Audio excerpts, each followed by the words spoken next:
Hey guys, Shamar Brown here. Welcome to the Eagle Podcast Night Talks, episode number 7. And the title of this one is called Perfect. And just like how I told you guys the last time, I got a special guest in studio today, and it's truly a privilege to have her here because she's a very busy lady. You get what I'm saying? She's running an amazing online business, and she has a personal life. Hopefully we can get her to spill the beans on some of it. But anyways, without further ado, let's bring her up. Becky D. Hello, Shamar. How are you doing? I'm good. All right. So, Becky, like I said, thank you so much for making this time to be here. But I guess my first question, because like I said, the title of the talk is called Perfect, right? So, I guess I would start by saying, hey, would you say that life is perfect? Because a lot of people might say life is perfect. Or do you think that things have to be perfect? Actually, when it comes to being life is not perfect, and it's a series of lessons learned. I am kind of a recovering perfectionist where I used to put a lot of pressure on myself to be perfect. And I had to realize, like, hey, Becky, like, things are gonna teach you a lesson and you're gonna take things away from them, even if they're not perfect, like you said. Wow. And I think we were having a conversation earlier, and then you were mentioning about like pleasing people, because I think a lot of people do that though. And do you think that's a good thing, or do you think that's a bad thing? Always trying to like please people and try to do what people want you to do, I guess. It's in my instance, it wasn't a good thing. And I feel like now if you're yourself, you'll please the right people. So for me, I was just trying to please others to be like accepted by them. But when I'm myself, I'm accepted by the right people, and I have the right people around me. So that was a lesson that I definitely took away from trying to be a people pleaser. Hey, you should do this. I'll go along with it. And it didn't work out in my favor because I ended up uncomfortable trying to please others. Okay. And what about, like, because we already covered life already, we already covered the people, but how about business? Like, because I know you're an entrepreneur, right? And I know you got a booming business coming up, right? And so how would you say that journey has been for you? Because some people might say, hey, and I think the last talk that I put out was pay the price, right? And some people might say that, hey, you don't have to pay no price, it's just you just get into business and you become successful. And one of my next talk was overnight. Right. So how would you describe that journey, your entrepreneurial journey so far? Because we know this is not it, you get what I'm saying? And this is the reason why I try to interview people on my show, so once you guys become rich and famous, I can have it that, hey, they were on my show before they got famous, you get what I'm saying? So how would you say is your entrepreneurial journey? Is it perfect, or what is it? No. What I would say is entrepreneurship is something that it can be simple, but it's not easy. We live we live in a society where it's social media paints a picture that it's like just do this and this and this and you'll be famous and you'll be rich and you'll be this. But entrepreneurship is a journey, and it's a process, and there's things you have to deal with that people can't tell you. Like they might be able to give you a little bit of insight, and you can learn from their mistakes, but there's actually things that you have to go through, and these there's things you have to just deal with on your own. And wait, don't forget, not to get too personal, but like what would have been like some of those stuff that you had to go through? You get what I'm saying? Because I know some of the guys who are listening to this talk, they're entrepreneurs like just like us. So what would you say was like some of those roadblocks, or some of those not perfect moments? I'm just dealing with, actually, me personally, dealing with people, because people can be unpredictable. So when it comes to me, I deal with sales. Part of my business has to do with sales. So sometimes people might tell you, hey, I'm interested in this product or whatever the case may be, and the next time you talk to them, they might go missing, or things like people fall off the earth, and sometimes people can be weird, and that's normal because people are people, right? So that's something that like I'm like, oh my god, like what's wrong with me? But it's not you. it's them. Like, people deal with what they're dealing with, and you shouldn't even think about, hey, what did I do wrong? Sometimes it might be your approach, but if you have a mentor or something, and you look through all the steps that you did, and if it's just how it is, sometimes just that, it's just they might be going through something, and they don't feel like talking right now. So you never know. People are unpredictable. Okay. So I'm guessing that basically you're saying that a major roadblock in your business is people. Sometimes, right? Because I think I wouldn't say it's a crazy thing, but like I said, people are unpredictable, and especially in sales. You know what I'm saying? But right. Okay. And you learn not to take things to heart, because it's people. Sometimes I try to, and people are not perfect. People aren't perfect. And then I used to take stuff to heart, like, oh my God, so sometimes I would try to do some sales with my friends, and so these are people I know personally, and I'll be like, oh my God, like they don't like me, or whatever the case may be, but that's not it. Just people go through stuff. We going through a crazy time right now. So with that in mind, you just you sometimes you just gotta move on and just talk to more people. Sometimes that's it, because you can't always wait on the one person, right? You don't need the one person to be that help for your business. You need several people, right? Okay, that makes sense. So I guess my next question to you would be like, because I know one thing, my mentor, because I know you mentioned something about mentors, which is very key. So message, I hope you guys find a mentor that can that walk through the minefield, and all you have to do is just walk where they walk. You know what I'm saying? So you don't get blow up, right? But he said something one time, is that and like you said, nobody's perfect, nothing is perfect, right? But while you're in that pursuit of perfect, you'll hit excellence. Right. You get what I'm saying? And that's totally fine. You get what I'm saying? Getting excellent is totally fine. So I guess my next question to you would be like, did you read any books, or what helped you to, apart from a mentor, because obviously you need a mentor, but I know for a fact that your mentor can't really be there 24 hours. So what did you do to back it up? Books, audios, what? I listen to a lot of different audios and different podcasts that have to do with business. Also, when I started in business, I read this book by I don't remember the author's name, but it's called The Compound Effect. Oh, okay. I think his name is Artie, I think. Is it Artie? I believe Darren his name Hardy. Is Hardy. Yep, Darren Hardy. Hardy. Okay. So that was a great book, and it changed my perspective on just life. And also there was another book called The Go-Giver, and it was really good. It's actually a short read if for those who don't read much, it's actually a shorter book.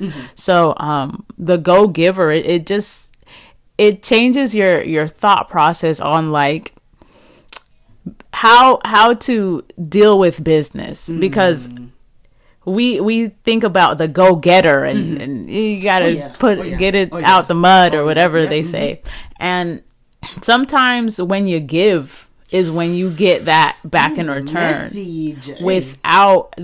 But when you give, you can't have that expectation like, I'm gonna give you this and you better give me this back. But at the same time, you don't want to be like, I'll give and I won't expect anything, because I think he mentioned, because I know I read that book, and I think he mentioned that, hey, you should have that, say, hey, blessing's gonna come back, yeah, I'll take it. Don't be like, I'm not gonna take it, because that's silly. You know what I'm saying? But don't, like you said, don't have that expectation that I'm giving you this for later on. Keeping score. Keeping score. We spoke about that. Yep. You shouldn't keep score. You should help out of the kindness of your heart and expect positivity. That's how I move. Okay. And I'm guessing that you're saying that by taking on that mindset of those two books, you were able to not make your business perfect, but getting it to that excellent stage. Yeah, just changing that mindset, because as an entrepreneur, you have to have a different mindset. I know growing up, I was just about to ask you, what was it like? You're brought up to be an employee. When we study, we're not bashing you guys, by the way. We're not bringing it down, because you need that money. Right. It's just a different mindset. So when you're an employee, when you go to school and stuff, you go, you get good grades. Failure is no, you can't fail. But with business, in a sense, your failures are your building blocks. They're like Legos, right? They build you up in a sense. So we're brought up like, hey, don't fail. You better not fail. Like F is wrong. No. And then it's like, you're just brought up that way. You're in a sense, you're brought up to want to be perfect, to have to be perfect. And to be honest, I think I heard a similar story like that as well too, where they were saying that, let's say for instance you're in school, right, and then you got an F in the beginning of the semester, right, and then you work hard and you got an A, it's still an F. And I was like, that's crazy, because I don't remember. And I guess that's one of the powers of reading books. You get what I'm saying? Because by reading a book and listening to audios, I was able to get that concept. Because you're a patient. The patient doesn't know that he's getting worked on. You know what I'm saying? But yeah, I just had to change that mindset, and I'm still growing, of course. Everyone's always growing, but I guess when you die, that's when you stop growing. You stop growing. Your hair stop growing. Your nails stop growing. All right. Everything dies down. Cut it out. But yeah, and so that just a mindset switch is like thinking failure is not bad. It's actually gonna help me. There's a lesson in failure. So give us an example. So it doesn't have to be recent. Just give us something. Let me think of something. Well, it's outside of the business, but for like track, I used to run track and field. You know what I'm saying? Okay. From middle school to college, I ran track and field. So my coach, meter? No. Oh, what? From 400 meters all the way to the 10K. So that's my little resume. Okay. So my coach always used to say that, like, there's a lesson in failure. I'm like, what is he talking about? Like, if I lose this race, I'm gonna be upset. I'm gonna move on. Like, where's the lesson? Right? But I had a little attitude, right? You don't know, right? But you don't know what you don't know. And sometimes he was like a mentor to me. Back then, yeah. But I learned that later on in business is like those races that you fail, they actually teach you something. Like, what could I have done different here, right? And you look back and you practice better, you move better, you come up with this strategy to go back into that next race stronger. And that helped me so much, because our training program was like, that next week you had to come back harder. If you didn't win that race, you had to come back harder, right? So that's one of the main things that I got from there. And to be honest, I think, and that's so true, and that's a success principle.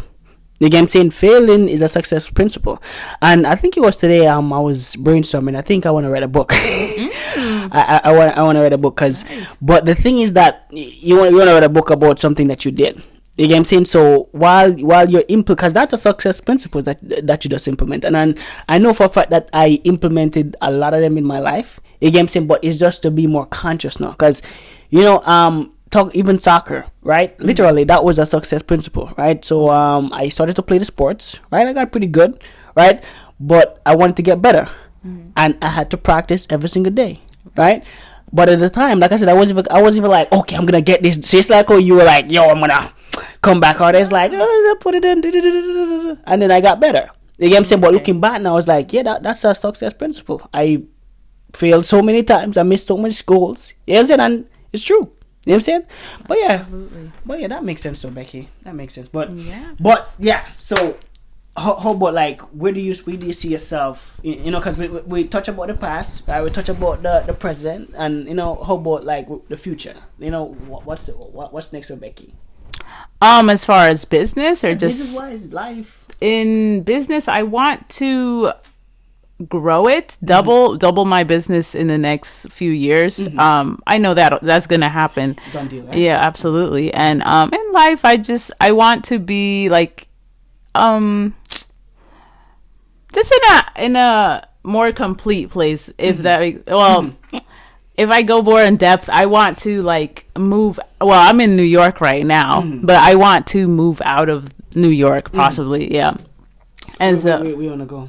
I was thinking about South Carolina, or it depends. I'm gonna look into like different states and what I like. But I like I like Virginia too. This is really nice there. I think that's one of the perks of having an online business, right? You don't have to like, you're flexible. You don't have to take up the whole company, because I think Elon Musk, in order for him to change his company, he had to pull down the whole thing and move it to Texas. The whole thing to Texas. Right, the headquarters. Right? The headquarters. I was like, wow.